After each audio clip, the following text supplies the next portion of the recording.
አዛዥን ግብዣ ጋብዘህ አንተ 21 አመት ካንተ ጋር የኖረ አብረ ሲሰራ አብረ ጠላት ነው ብለ ያልከውን ስትዋጋ የነበረ አጉርሶ ስትወጣ ካቴና እጅ ላይ የሚያስገባ ፍጡር እሱን እዚህ ጠመንጃ አስቀምጠውለት በመናገሩ የሰሜን እጅ ከኛ ጋር ተባብረዋል የሚል ነገር አመጡ።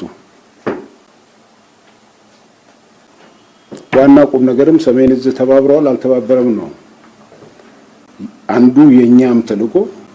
ከዛ በኋላ ደግሞ ሰራዊቱን አደራጅቶ በደንብ አድርጎ ኮሙኒኬሽኑን እና ቼን ኦፍ ኮማንዱን አስተካክሎ ወደ ውጊያ ማስገባት ነው የነበረውና ለማንኛውም ሰሜን እዝ ተባብረዋል የሚሉት ከዚህ ነው የሚነሳው።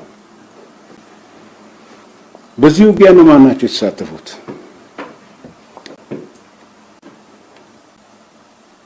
አንደኛ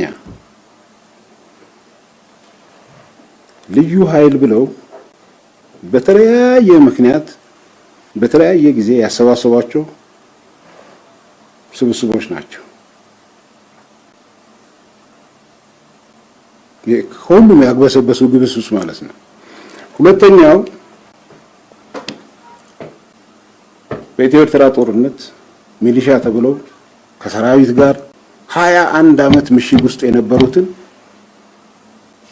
ከኛ ሰራዊት ጋር ምሽግ ውስጥ የነበሩትን አውጥተው ከተግበሰበሰው ልዩ ኃይል ጋር ሆኖ ለሆዱ ሲል ሰራዊቱን እንዲወጋ ነው ያደረጉት። ሶስተኛው እኔ ጋር ዩኒፎርም ለብሶ ዩኒፎርማችን የለበስነው ዩኒፎርም መለያችን ከሀገራችን ጋር የገባነው ቃል ኪዳን ነው። ለሀገራችን የገባነው ቃል ኪዳን የምናሳየው በመለያችን ነው። ያን ቃል ኪዳን ክደው እኛ ውስጥ የነበሩ ትግርኛ የሚናገሩ ለራሳቸው ለብቻ ወጥተው ከዚህ ከሚሊሻና ከልዩ ኃይል ጋር ሆኖ ነው ሰራዊቱን የወጉት። በሁሉም ቦታዎች ይሄ ኃይል ተሳትፎበታል። አራተኛውና አስደናቂ ወይም ደግሞ ሰርፕራይዝ አይደለም ግን ደግሞ እንዴት አጋጣሚው በዚህ ተከሰተ የምንለው ኦሮምኛ የሚናገሩ የኦነግ ወታደሮች እዛ ከነሱ ጋር ሆነው መዋጋታቸው ነው። በሁሉም ቦታዎች የምናውቀው የኦነግን ባንዲራ ይዘው ሽራሮ ላይ ተዋግተዋል። በዚህ በራማ በኩልም ተዋግተዋል። በጾረና በኩልም ተዋግተዋል። በዛላምበሳ በኩልም ተዋግተዋል። እነዚህ አራቱ ናቸው በጋራ ሆነው ይሄን ሰራዊት ሲወጉ የነበሩት። የሚገርመውና እና ከነበረው ሁኔታ ጋር ምን ጊዜም ሰራዊት በመለየው ያመነ ለሀገሩ የገባውን ቃል ኪዳን የሚጠብቅ አንድ ሻምበልም ይሁን አንድ የመቶም ይሁን አንድ ቲምም ይሁን ከዛ በላይ የሚሰጠውን ትዕዛዝ ወይም ከሌላ ከሚያቀው ትዕዛዝ kiመጣለት ድረስ ግን ለጠላት እጁን አይሰጥም። ቦታውን ማይል ብዙዎቹ ቦታቸውን ያለቀቁበትና በአንዳንድ ተባራሪ መመሪያ ሊቀቁ ቦታውንና ነፃ ወደ ሆነውና ተሰባስባችሁ ልትደራጁ ወደምትችሉበት ተንቀሳቀሱ ሲባል አንወጣም ያሉት በመልእክተኛ ወታደር ይሄን ጠብቅ ብለ ካስቀመጥከው ከዛ ቦታ አይነሳም መለየው ነው እንደዛ ያደረገው። ጀግና ሰራዊት ተፈጥሯል። ጀግንነቱን ያኮላሹት እነዚህ መቀሌ የከተመ ማፊያ ግሩፕ ነው ጀግንነቱን ለመስለብ የፈለጉት በዚህ መንገድ ከአጠናቀቁ በኋላ ውጊያውንም እንደዛ ካደረጉ በኋላ በየትኛው አንድ ሰራዊት ከውስጥ እዛው የራሴ ጓደኛ ሲገለኝ ወይም ሲመታኝ የመጀመሪያ የሚመጣው ኮንፊውዝድ ነው የምትሆነው ትረበሻለህ ምን ተፈጠረ ትላለህ ከዛ በኋላ ውሳኔ ላይ ሳትደርስ ነው በሌላ የምትገደለው ያ አልተፈጠረም እዛ ውስጥ የነበሩት የሰራዊት አባላት የነበረው ሁኔታ ያነቡ ነበር አብራቸው ያሉ የማፊያው ብችሎች አፋቸው ስለሚያርፍ ይናገሩም ነበር ምን ማድረግ እንደፈለጉ ያ ለኛ ለዚህ ለኢትዮጵያ ሰራዊት ለሰሜን እዙ ንጹህ መለዮውን ለሚጠብቅ ሰራዊት ሲግናል ሰጥቶታል ለምሳሌ አንዱ ሻለቃ የራሱን ክፍል ደሞዝ እንደመጣ አውቆ ደሞዙን ተሎላ ክልን ለሰራዊቱ እንድናከፋፍል ይለዋል የሚጠይቀው ሰውዬ ትግርኛ ተናጋሪ ነው ያ ትግርኛ ተናጋሪ ምንድነው የሚለው ዛሬም ደሞዝ ታስባለህ እንዴ ይለዋል ታዲያ ለምን አላስብም ይለዋል እማረካለሁንም አስብ ይለዋል መማረክን ማስብ ደሞዝ ሳይሆን መማረክን ማስብ ይላል ይሄ ግጭቱ ከመነሳቱ በፊት ነው ይሄው ሰውዬ መማረክን ማስብ የሚለው ከዛ በፊት ማን ኦሮሞ ነው ማን አማራ ነው የሁሉንም አመራሮች ዘር የቆጠረ ይጽፍ ነበርና ማን እንደሆነ ይሄው አሁን ደሞዝ የሚጠይቀውን ሻለቃ አንተ የትኛው ብሄር ነህ ብሎ ይጠይቀዋል የኔ ብሄር ምን ያደርግልሃል እኔ ወታደር ነኝ ብሄሬ ምን ያደርግልሃል ይለዋል እኔ እኮ ከአማራም ከኦሮሞም ከሌላም እንደዚህ ድብልቅልቅ ያልኩ ሊሆን ይችላል ለምን እንደምትጠይቀኝ ብሄሬን አባት የሌለው እኮ አህያ ነው ይለዋል አባት የሌለው አህያ ነው በአባባል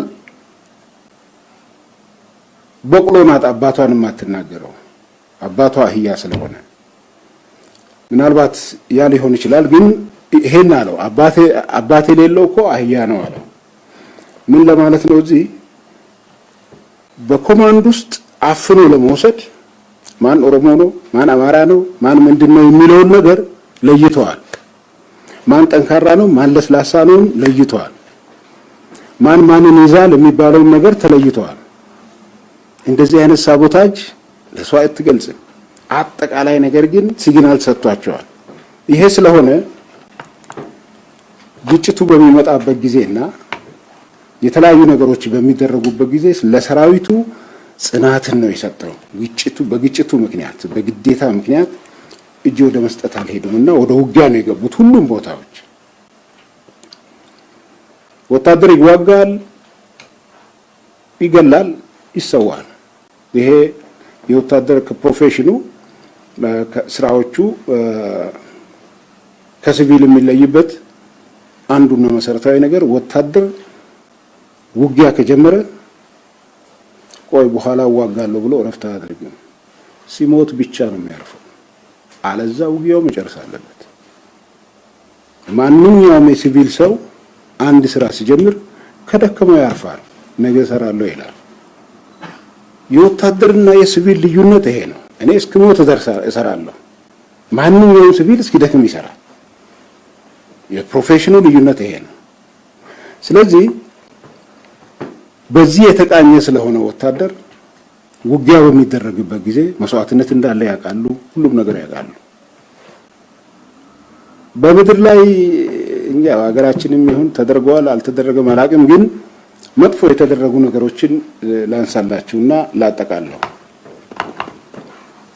የሃኛ ክፍለ ጦር 4ኛ ብርጌድ ድጋፍ ሰጪ ብርጌድ ነው ሴራው አካባቢ ነው ያለው ይሄ ብርጌድ ትጥቁ ሞርታሮች ሮኬቶች አየር መቋሚያዎች እነዚህ ናቸው መድፎች የክፍለ ጦር ስለሆኑ እነዚህ ነው የሚታጠቁት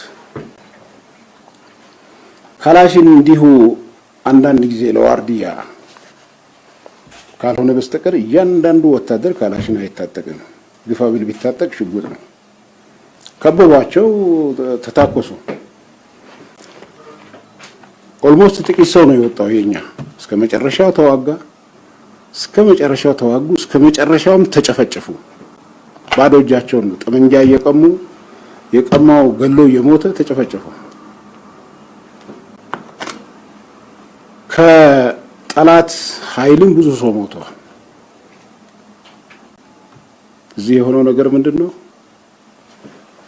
የሚወጋን ቅድም እንዳልኳችሁ እዛው ሴሩ አካባቢ አብሮ ምሽግ የነበሩ አብሮ በሻዕቢያ ውጊያ የተሳተፉ ምሽግ የሚጠብቁ ሚሊሻ የማይታወቁት እነዛ የኦነግና የአዲስ የልዩ ኃይል የሚባለው ካልሆነ በስተቀር ሌሎች ጋር ይታወቃሉ አካባቢ ያለው ህዝብ ያውቃቸዋል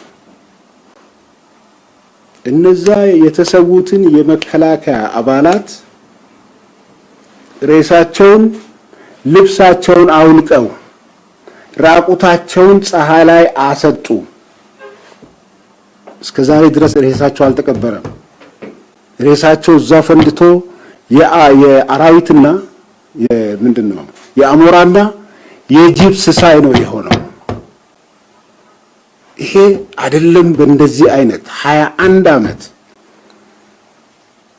አብሮ አንድ ጉርጓድ የቀብሮ ጉርጓድ ውስጥ የኖረ ሰው የሚያቁት በእጃቸው ያደገ ሁሉ ነገራቸው እርሻ ሲመጣም ያርስ ጉርጓሎ ሲመጣ የሚጎለጉል እህል ሲደርስ የሚያጭድ ያጨደውን ወቅቶ ጎተራ የሚያስገባ አንበጣም የሚከላከልለት ኮቪድ ሲመጣ ኮቪድን የሚከላከልለት የሰሜን እዝ ባለበት ቦታ ላይ ሰራዊቱ ትምህርት ቤት ያርሰራ ቦታ የለም ቁማችንን ብቻ አይደለም ሬሳችንንም ነው ጅብ ያስበሉት እሱ ብቻ አይደለም ከገደለኝ በኋላ ልብሴን አውልቆ ሬሳ ላይ እንዴት አድርገን አንተ ያጨበጨብክ የምትጨፍረው ያጨበጨቡ ነው ጨፈሩበት የነሱን ሬሳ አንስቶ ሲቀብሩ የአገር መከላከያ ሰራዊት ጋሻ የሆነው ሬሳው ላይ ነው ጨፈሩት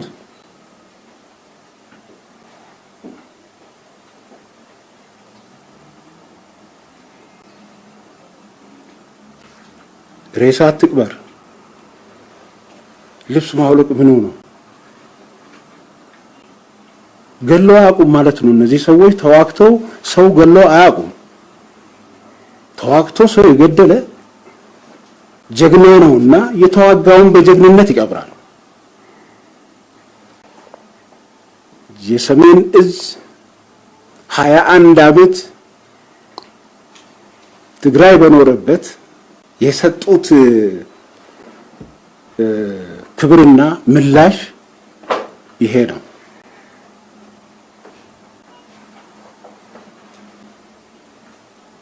ሁለተኛ ሬሳ ነው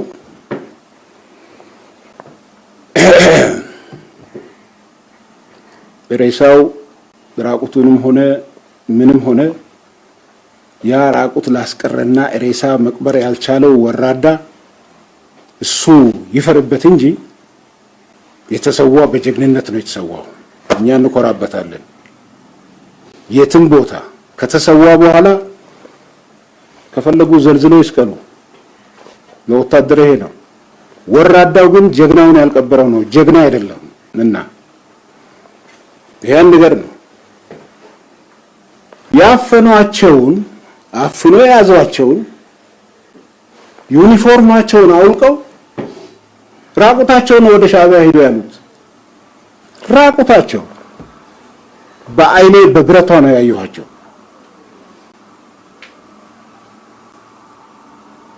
ራቁቱን የሄደ ሰው የሚሄድ ሰው የተበደለን ያየ ህሊና ያለው ሰው የራሱን ልብስ አውልቆ ነው የሚሰጠው።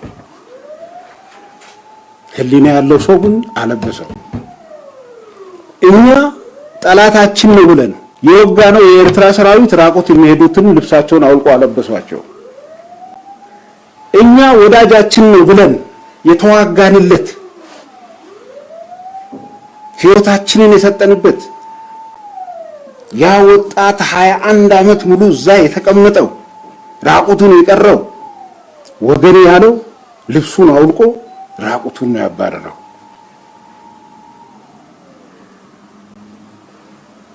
ስለዚህ በቁማችንም ሞተንም ክብራችን ከባንዳ ይሄ ነው። ክብራችን ከእንደነዚህ አይነት ማፊያዎች ይሄ ነው። አንድ ሻለቃ ያለው ልንገራቸው ሰብስቤ ሳነጋግራቸው እነዚህ ሰዎች የወጉን ወገኖቻችን ናቸው፣ አብረን ነው የኖርነው ብለን እንደ ሰው ነበር የምናያቸው። ነገር ግን የሰው መልክ ያላቸው ከጀሃነም ያመለጡ ሰይጣኖች ስለሆኑ በምድር ላይ ሰው መስሎ መኖር የለባቸውም። ሰው ሆኖ እንዲኖሩም ልንፈቅድላቸው አይገባም። ወደ ጀሃነም ልንመልሳቸው ይገባል ነው ያለው። በሄድኩባቸው ቦታዎች ያየሁት ይሄ ነው። ሰሜን ዕዝ ከማፊያ ጋር አይደለም። ሰሜን ዕዝ አሁንም የኢትዮጵያን ዳር ድንበር የኢትዮጵያን ባንዲራ ከፍ አድርጎ መልሶ ጠላቱን በማጥቃት ላይ ይገኛል። በሽላሎ ሁለት ሜካናይዝድ ክፍለ ጦርና አንድ እግረኛ ክፍለ ጦር አለ። ምናልባት ዛሬ ማታ ወይ ነገ ጠዋት የሱን ድል ትሰማላችሁ። በዛላምበሳውም እንደዚሁ ሌላ ድል ትሰማላችሁ። በራማም እንደዚሁ ሌላ ድል ትሰማላችሁ። ስለዚህ የሰሜን ዕዝ ከማንም የኢትዮጵያ ሕዝብ ጠላት ጋር አይደለም። ስለዚህ ጦርነቱ የትግራይን ሕዝብንም ነፃ ማውጣት ነው። የኢትዮጵያን አንድነት መጠበቅ ብቻ አይደለም፣ የትግራይ ሕዝብንም ከእንደዚህ አይነት ጁንታ ነፃ ለማውጣት ነው። የተናገርኳቸውን ነገሮች አይሆፕ የትግራይ ሕዝብም ይሰማል፣ መላ ኢትዮጵያ ሕዝብም ይሰማል። እየተፈጸመ ያለው ግፍ ይሄ ነው። አመሰግናለሁ።